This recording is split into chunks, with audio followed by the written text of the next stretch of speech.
लेकिन उस काम में क्या उसका परिणाम होता है ये सभी को पता है। अब आपको लगता है कि शायद हम लोग बेकार आदमी हैं जो बक रहे हैं, कुछ चाची को गुस्सा आ रहा है, भाई हमको टाइम बिता रहे हैं।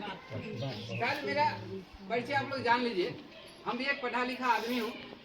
2000 ईस्वी में किशनपुर हाई स्कूल से स्कूल रिजल्ट आया था, सबसे ज़्यादा नंबर आया था, और जब हम मैट्रिक पास किए उसी टाइम लगभग लोग जान गया था। उसके बाद हम डिप्लोमा किए दरभंगा पॉलिटेक्निक से, PTU से BTech किए, फिर MBA किए। मेरे साथ वाले का भी 1.5 से पौने 2 लाख रुपया तनख्वाह है। हम वहाँ छोड़ने के बाद बिहार आए। बिहार में एक स्कूल खोले, कैरियर पब्लिक स्कूल। इधर होके बस गुजरती थी, शायद आप जानते होइएगा। आज भी स्कूल 8 तक रजिस्टर्ड स्कूल है। मेरे अंदर 20 से 25 स्टाफ है। आपको भले हम जो लगे अलग बात है, जो हमें जानते होंगे उनको पता होगा।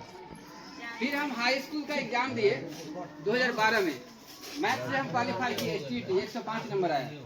छपरा में 1 साल हम सरकारी जॉब भी किए, लेकिन हम जॉब में वो नहीं समझे जो अभी हम समझ रहे हैं अपने आप को। क्योंकि अभी 20 से 25 लोग को हम रोजगार दिए हुए हैं। अभी आप कहिएगा कि आप ये नेतागिरी क्यों करने लगे। अभी तक लोग ये कहते आया कि नेतागिरी जो है ये गंदी है। आप बोल रहे हैं कि ये बदलाव भी होना चाहिए। ये रोड बनाने में उतना ही पैसा लगा जो एक पढ़ा लिखा अगर इंजीनियर बनाता तो वो नाली सही से देता। आज क्या होता है, पहले रोड बनता है, फिर उसके बाद रोड को तोड़ के नाली बनता है। तो क्यों बनता है? 2 बातें हैं, या तो उसके पास नॉलेज नहीं है, अन्यथा उसके पास क्या है कि 2 बार काम होगा तो हमें ज़्यादा कमीशन मिलेगा। अब है कि आप कह रहे हैं कि ये सब अपने वोट के लिए। हम आपसे वोट नहीं मांग रहे हैं, क्योंकि आप हमें वोट नहीं दीजिएगा तो हम रोड पे नहीं आएंगे। कि आज ही मेरे पास AC ऑफिस और AC गाड़ी है। मेरे पास अभी 28 लाख का गाड़ी है। तो हम इसलिए आए हैं कि मेरे वजह से अगर कुछ लोगों को फायदा हो जाए, अगर आप अच्छे लोग को चुन के भेजिए, लोकतंत्र के महत्व को समझिए। क्योंकि आप जानते हैं हमारे देश में पहले राजतंत्र हुआ करता था। महाभारत सभी लोग देखे होइएगा। धृतराष्ट्र का नाम सुने हैं? तो कौन थे? वो अंधे थे, लेकिन राजतंत्र होने के कारण उस अंधे को भी राजा बनाया गया। लेकिन उस अंधे राजा होने के कारण क्या क्या हुआ? पूरा महाभारत हो गया।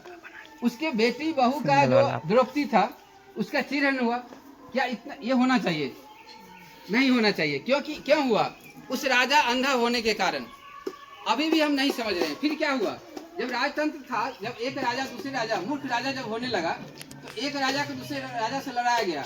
और फिर पुर्तगाली आए, बहुत सारे विदेशी सब आया, यहाँ लूट के चला गया। क्योंकि हमारे देश को सोने का चिड़िया कहा जाता था, लेकिन सभी आए और लूट के चले गए। अगर उस समय क्या होता था? आज हम लोग जैसे बोल रहे हैं ना, मेरा बेटा तो घर में है, जो जा रहा वो ना समझे। कभी रेलवे स्टेशन पर जाके देखिए, उसमें घुसना मुश्किल है, लेकिन लोग उसमें लद के जाता है, पौधान पकड़ के जाता है। कई लोग का तो हादसा हो जाता है, कहाँ मर गया पता नहीं। लेकिन दर्द किसको होगा? जिसके घर के परिवार मरा, उसको दर्द है।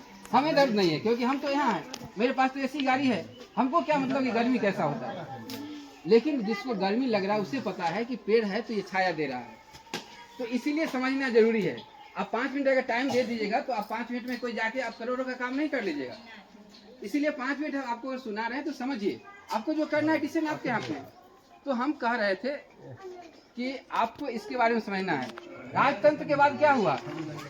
सारे देश लूटने के बाद अंग्रेज आया और यहाँ एक दूसरे से लड़ाकर और फिर वो अपना कब्जा जमा लिया। 200 साल अंग्रेज शासन किया। अभी जो हम लोग बैठे ऐसे नहीं बैठ सकते थे। जो गुलामी में जिए उनको पता है। शादी किसी का होता था, हनीमून कोई मनाता था, पता है? नहीं है तो कोई दादी होगी तो पता कीजिएगा। क्या वैसा दिन भी होना चाहिए? आज हम फिर अगर उसको नहीं समझेंगे, आने वाला टाइम में वही होगा। आज जो प्रदेश में रहता है उसके परिवार के साथ क्या होता है, क्या ये बताने की जरूरत नहीं है। क्योंकि हम भी एक टीचर हैं और हम भी 5 साल बिहार से बाहर रहे हैं। हमें पता है, वो हमें दुख और दर्द पता है कि हमारे परिवार का क्या होता था। अब है फिर क्या हुआ? जैसे अभी बोल रहे हैं क्या हो जाएगा, ये तो ऐसे ही बकबक कर रहा है। हो सकता है, कोई तो सोचा ये 13 करोड़ लोग हैं, ये बिहार बदलने का लोग क्यों नहीं सोचा? ये जो पलायन है सब लोग जान रहा है। आज बिहार सबसे नीचे स्तर पे है पढ़ाई में। आज हम बोले ना कि जो ग्रेजुएशन कर लिया, लेकिन ग्रेजुएशन किस विषय से किया है उस विषय का परिभाषा नहीं दे सकता है। ये विडंबना है हमारे बिहार की शिक्षा व्यवस्था को। अब बोलिएगा यहाँ रोजगार नहीं है। अगर सही शिक्षा व्यवस्था हो तो किसी को सरकारी नौकरी करने की जरूरत नहीं पड़ेगा। अब पंजाब जाके देखिए, वहाँ सरकारी नौकरी कोई नहीं करना चाहेगा, क्योंकि सरकारी नौकरी में ऐसा कोई पद बताइए जहाँ पे 13 लाख रुपया महीने का तनख्वाह होगा। सरकारी नौकरी में कौन सा पोस्ट है जहाँ 13 लाख रुपए मिलता है? लेकिन पंजाब में अगर कोई पेपर इंडस्ट्री का कोई अगर वहाँ पे प्रेसिडेंट है, उसको 13 लाख से 20 लाख तक तनख्वाह है महीने का। 13 लाख छोड़ के कोई 2 लाख पे आएगा काम करने? अगर वही स्थिति बिहार में हो सकता है, कैसे होगा? मान लिया जब हम पंजाब में जॉब कर रहे थे, वहाँ हमको अभी 1.5 लाख रुपया मिलता। यहाँ पैसे का कोई गारंटी नहीं है, कभी कभी हम माइनस में भी चले जाते हैं। अगर हम वहाँ होते, आज हम 25 लोगों को रोजगार दिए, वो यहाँ नहीं दे सकते। मेरे जैसे लाख